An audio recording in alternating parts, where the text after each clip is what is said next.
He reached America, the land of hope and liberty, and the venue of the Parliament of Religions in Chicago. On inquiry, he came to know that the Parliament of Religions would not be meeting till September, and as he had no references or credentials from a recognized organization, he could not be enlisted as a delegate. But, completely alone and without any resources, he was finding it hard to cope with Chicago's high cost of living.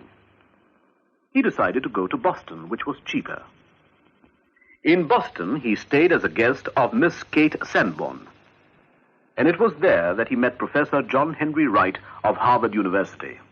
Professor Wright was so impressed that he insisted that Swami Vivekananda should represent Hinduism at the Parliament of Religions at Chicago. "I have no credentials," replied the Swami. Professor Wright was surprised at this, and he said, "To ask you, Swami, for your credentials is like asking the sun about its right to shine." On his own, Professor Wright gave him a letter of introduction to the president of the committee, the Parliament of Religions. In that letter he wrote, "He is more learned than all our learned professors put together." Vivekananda reached Chicago from Boston late in the evening. His troubles were not yet over. On the way, he had lost the address of the office of the committee for the Parliament of Religions, and he had no money. Unable to find any other way of passing the night, he stayed like this, in a boxcar in the railroad freight yard. He walked along Chicago's fashionable Lake Shore Drive. Hungry and weary, he knocked at several doors, but these would not open. Completely worn out, he at last sits down on the sidewalk, not knowing which way to turn. And then, suddenly his luck turned. From a window on the other side of the road, a lady saw him. "Excuse me, are you a delegate to the Parliament of Religion?" The good lady was Mrs. George W. Hale. She looked after his needs and later took him to the office of the Parliament of Religions. The Parliament of Religions opened on September the 11th, 1893. On the opening day, the Hall of Columbus was packed to the full. On the dais sat some of the best-known representatives of world faiths. Practiced orators, they all spoke eloquently about their own faith. At first, Vivekananda felt a little nervous. Silent and prayerful, he sat, the observed of all observers. It was in the afternoon that Vivekananda first addressed the Congress, and through it, the world. After a short prayer to Saraswati, the goddess of speech, he started to speak. The words came, words that would soon go round the world. He began, "Sisters and brothers of America, sisters and brothers of America." A spontaneous clapping filled the house. The applause went on and on and on. The audience had never heard anything like this before.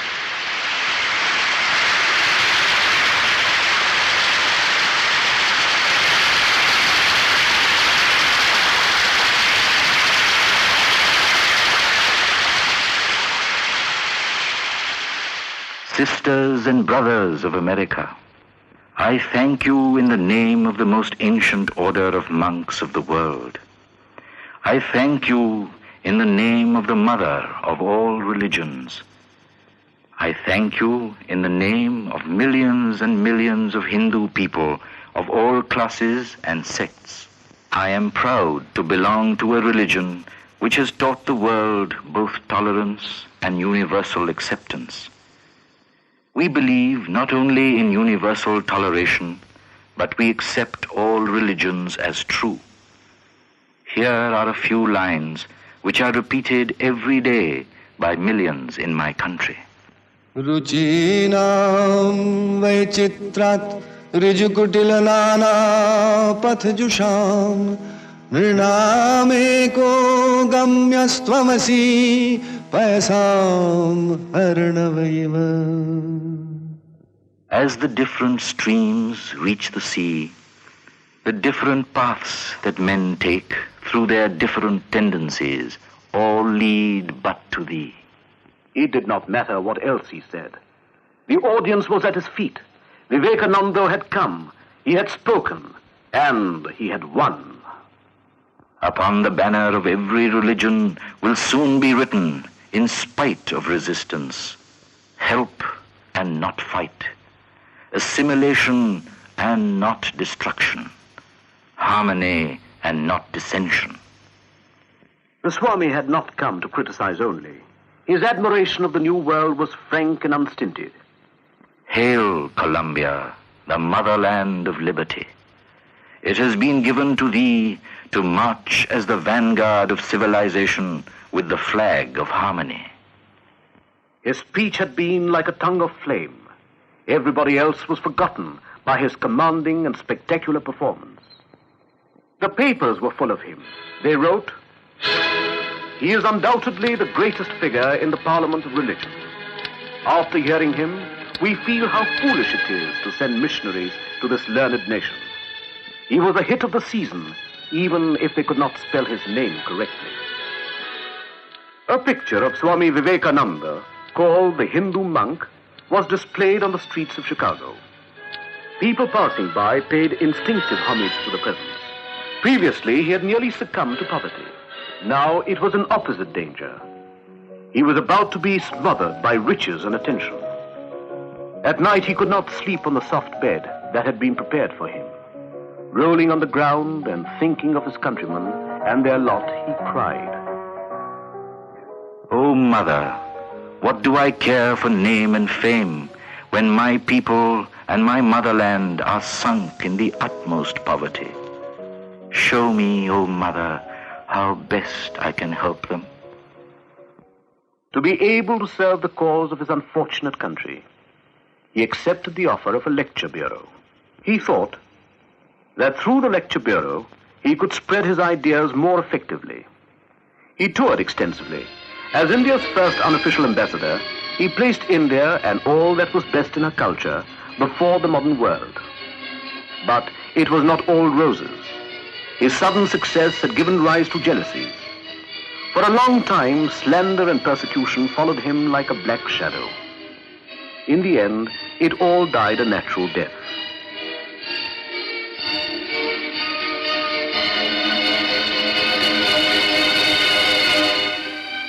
He toured with the lecture bureau for 6 to 8 months in different places and delivered a series of inspiring speeches.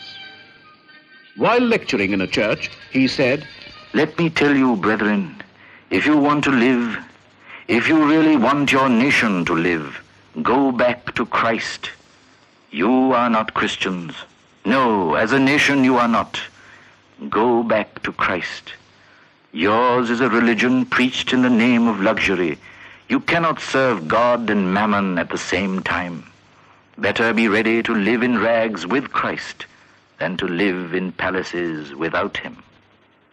Do I wish that the Christians would become Hindus? God forbid. Do I wish that the Hindus or Buddhists would become Christians? God forbid.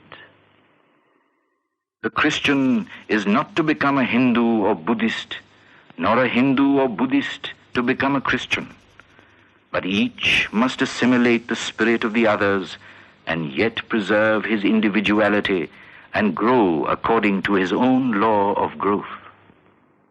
But he soon cut off all connections with the lecture bureau and began to speak, free of any charges, an unusual thing to do in the United States.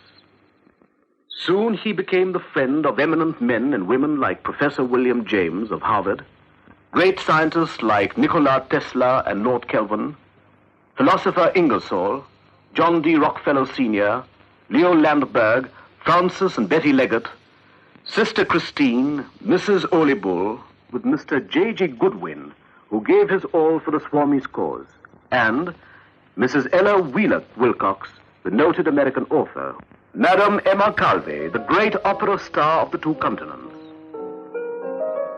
At the time, she was passing through an emotional crisis. She even tried to take her own life. Thrice, she left her house to drown herself, and each time, as though in a daze, she found herself in front of her friend's house, where Swamiji was staying at the time.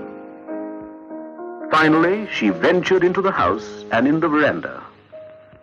All of a sudden, a deep and sonorous voice rang through.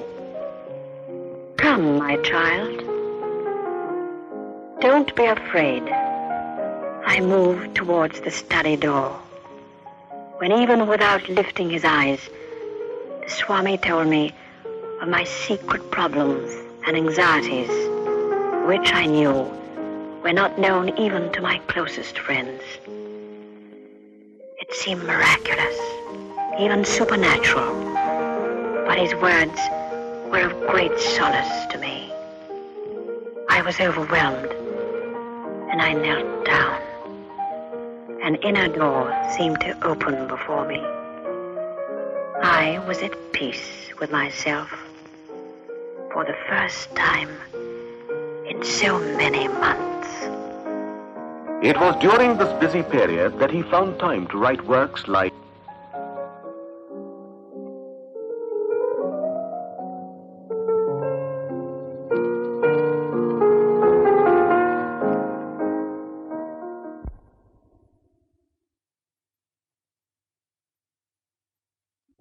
This is the summer cottage in the Thousand Islands Park on the river St. Lawrence. Here, with 12 American disciples, the Swami passed 7 memorable weeks. To this intimate group, he revealed brilliant flashes of illumination and the most profound wisdom. These were later published as inspired talks. Never was a title more justified. After he had stabilized his work in America, he turned to Europe briefly. This is London, 1895, where the Swami spent some time meeting and talking to people and giving them a better idea of Vedanta. His greatest acquisition in England was without doubt Miss Margaret Noble, a name that will always be remembered with gratitude while India lasts. England also gave him Mr. and Mrs. Sevier. The couple donated all their life savings to the cause and made India their second home. After 4 years of travel and ministry to different countries of the West, Swami Vivekananda was returning home with some of his disciples. Yes, the tour had been a success, a triumph. He had hoped to find his militia ready for his word of command. But never did he expect that the whole nation, the people of India, would rise to a man and give him a welcome, the like of which has never been seen before or after. The brilliant speeches which he gave all over the country spelt hope and courage. Men everywhere heard these as in a dream. Awake, arise, and stop not till the goal is reached. So long as millions live in hunger and ignorance, I hold every man a traitor, who, having been educated at their expense, does nothing for them. Let the new India arise out of the peasants grasping the plough, out of the huts of fishermen, the cobbler, the sweeper. Let her spring from the factory, from hills and mountains. They have suffered eternal misery, which has given them unflinching vitality. Give them only half a piece of bread, and the whole world will not be big enough to hold their energy. Such was Swami Vivekananda's burning faith in the people, in the future of India. But the Swami was exerting himself too much. The sands were running out. Did he have a prevision of his coming end? On May the 1st, 1897, he called a meeting of the monastic order and the lay devotees of Sri Ramakrishna. Speaking of his master, Sri Ramakrishna, Swami Vivekananda said, My teacher, my master, my hero, my ideal, my God in life. If there has been anything achieved by me, by thought or word or deed, if from my lips has ever fallen one word that has helped anyone in the world, I lay no claim to it. It was all his.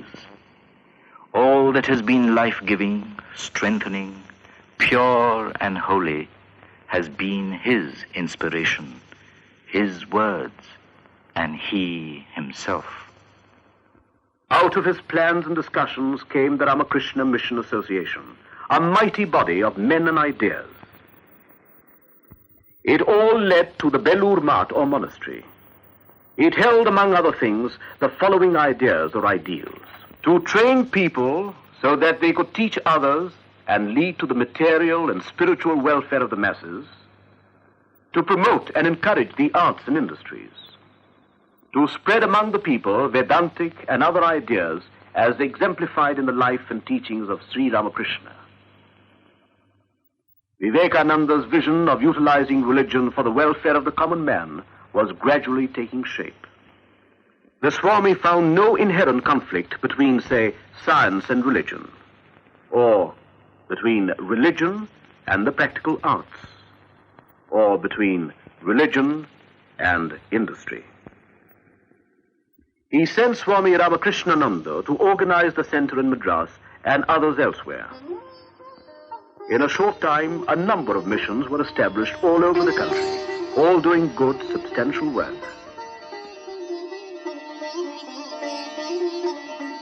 Nor did he forget the West. He sent Swami Saradananda and Swami Abhedananda to carry on the Vedanta teaching in the West. Thus, several active centers came into existence in New York, San Francisco, Hollywood, Tobacco Canyon, Los Angeles, London, Paris, and elsewhere. But Swami Vivekananda not only sent people abroad, he welcomed a few home and trained them for work. The most outstanding of these was Miss Margaret Noble from England, the first Western woman to be received into an Indian monastic order. The Swami gave her a new name, Nivedita, or the dedicated one. Never was a name more justified. She soon started a school for girls. At first, not many came, though the teaching was free. Later, it became an institution. This is how the school looks today, one of the best and a fitting memorial to Sister Nivedita's work for Indian children. But the Swami's health was causing anxiety. The strain had begun to tell. His Western disciples suggested a trip to America. He went, but there was no rest in his vocabulary. His health did not improve, and he returned to India unannounced. In spite of his shattered health and living under serious restrictions, he had little or no rest. Visitors from all over India and abroad came to see him constantly. One of these was Mahatma, or Mr. Gandhi from South Africa. Unfortunately, the Swami was then not at Belur, and the two could not meet. What a loss, my countrymen. Once Pandit Sakharam Ganesh Deuskar, well-known editor of Hitavadi, came to see him with a few friends. Coming to know that one of them was from the Punjab, the Swami started to speak about the food situation there, which was then acute. It was a short interview. At the time of leaving, one of the gentlemen expressed a regret. "Sir, we have come with great expectations to hear some religious talks from you. Unfortunately, our conversation was taken up with commonplace matters." At this, the Swami turned grave and said, Is the concern over my people a commonplace matter? Sir, so long as even a dog in my country remains without food, to feed and take care of him is my highest duty. Anything else I consider as non-religion or false religion. Swami Vivekananda thought not only about the men of India, but he had given deep and anxious thoughts to the problems of Indian women. A bird cannot fly with only one wing, he used to say. He looked upon Sharada Devi, the consort of Sri Ramakrishna, as the ideal of Indian womanhood. He dreamt of a convent to be run on the lines of the monastery at Belur. He did not live to see the dream come true, but now the convent, Sharada Math, is a reality. But Swami Vivekananda's thoughts were confined not to India alone. It included the whole world and the civilization. I belong to India just as much as I belong to the world. I love India. But every day my sight grows clearer.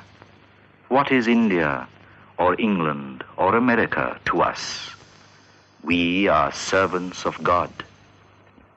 The East and the West may make their full contribution to the perfection of humanity, and the last civilization of the world may be a civilization not of struggle and warfare, but of peace and charity and harmonious cooperation to a great end. He knew that the end was near. On July 4th, 1902, the 11th day of the moon, he fasted following the orthodox rule. That day, he insisted on serving the meal to his disciples. After the meal was over, the Swami stood by to pour water on the hands of the disciples.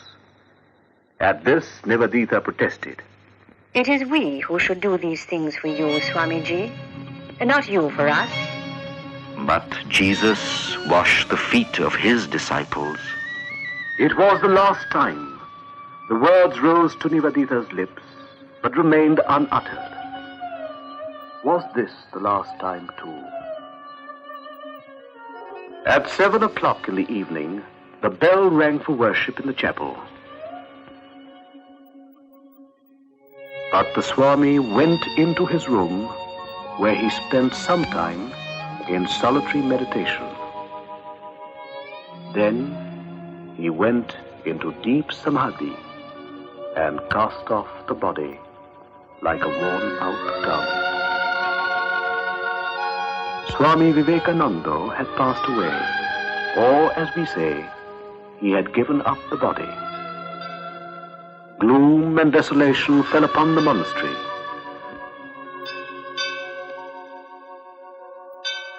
But beneath it all, the voice of the leader went on, an undying inspiration for ages. Friends, I do not seek my personal salvation. May I be born again and again to suffer 1,000 miseries, so that I may worship the only God I believe in, the sum total of all souls. And, above all, my God the wicked, my God the miserable, my God the poor of all races and all species, is the special object of my worship. The entire country was plunged in sorrow and despair. But would India ever forget Swami Vivekananda and his winged words? The future would tell. 3 years after Swami Vivekananda had passed away, the revolt of Bengal in 1905 was a prelude to the All India movements.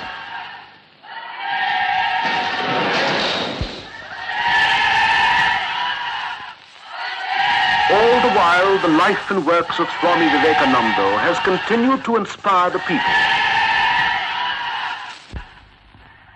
It may be that I shall find it good to get outside my body, but I shall not cease to work, to inspire men and women until the world shall know that it is one with God. Much has been done, though much more remains unfulfilled. We perceive his influence still working gigantically. We know not well how, we know not well where, and we say, behold, Vivekananda still lives in the soul of his mother, in the souls of her children. Across the ages sounds his call, the call of India and of the world's unborn soul. This is the theme of India's life work, the burden of her eternal songs, the backbone of her existence, the very reason of her being, the spiritualization of the human race.